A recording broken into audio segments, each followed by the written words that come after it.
Here's a quick video to show you how to set up a utility card that will work in conjunction with the output module that's going to go on the SP2.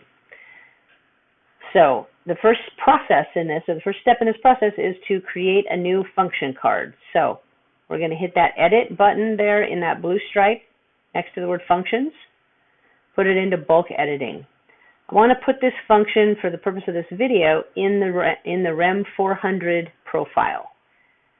The reason I want to do that is because I want to program all four directions on that joystick, and I'll explain why in a moment. So tap the green plus where we add that function, name it. So tap up there in the text box where it says name, and I'm just going to name this output, just for the purposes of this video. All right, scroll down and you're going to choose what kind of function. This is a utility function.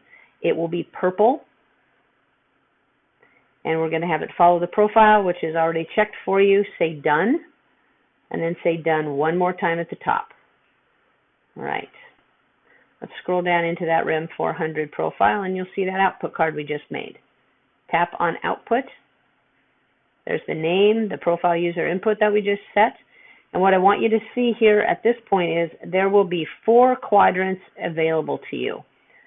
There is a short press and a forward for each quadrant.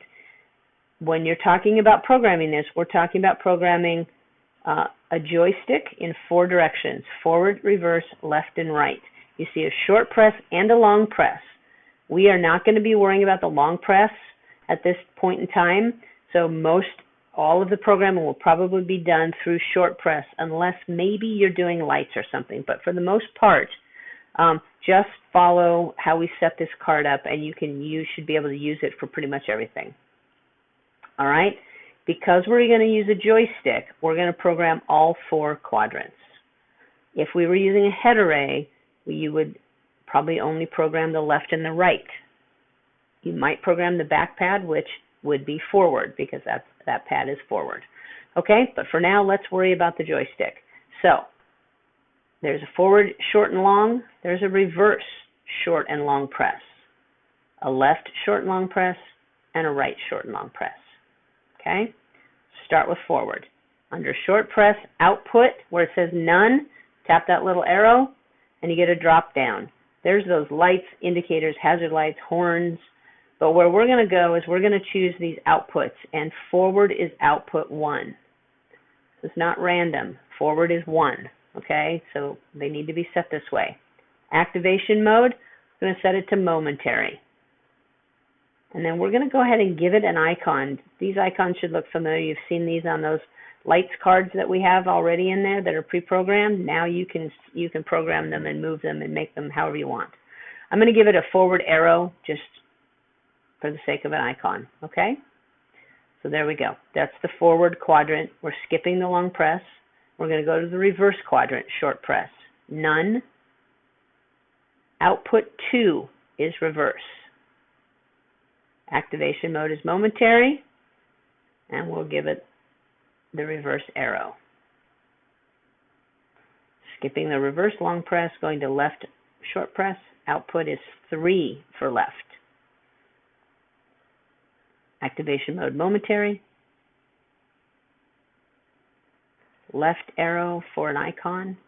That arrow will be seen on the card. And now right short press is 4. The activation mode is momentary. And you guessed it, the arrow will be right. See on these other arrows, if you're using a mouse emulator in a mode where one direction toggles up and down or another toggles right and left, you have those toggles.